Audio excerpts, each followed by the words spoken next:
Par beau temps, les Prés de Tilff accueillaient plus de 4000 visiteurs. Depuis leur réouverture, tout le monde se félicitait du résultat obtenu. L'investissement consenti, 2 millions d'euros, en valait la peine.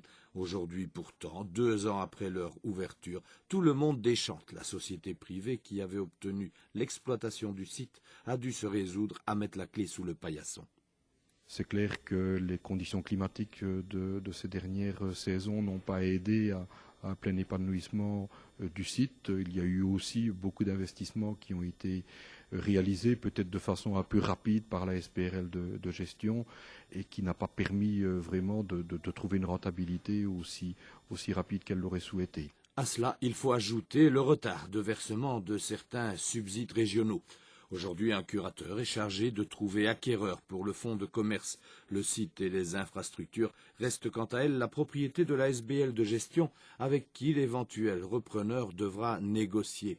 Pour la future bourgmestre d'Esneux, la faillite des Prés de Tilff est doublement regrettable. Il s'agit d'un pôle touristique et attractif. Donc là, c'est quelque chose qui est évidemment extrêmement dommage. Il y a aussi tout l'aspect social.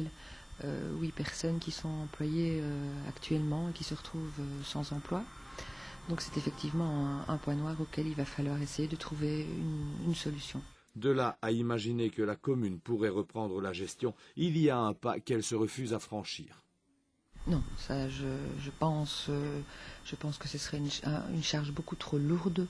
La SBL réfléchit, elle va voir aussi les suites intelligentes à donner à cette expérience, parce que les Prés de Tilff peuvent-ils être ouverts toute l'année? Est-ce que ce site ne mérite pas peut-être d'autres dispositions, l'ajout éventuel d'activités complémentaires? On a évoqué aussi peut-être la couverture totale ou partielle de la piscine. Une chose semble donc certaine, la volonté est de rouvrir l'été prochain. D'ici là, il faudra veiller à ce que les lieux ne soient pas vandalisés, comme ce fut le cas par le passé.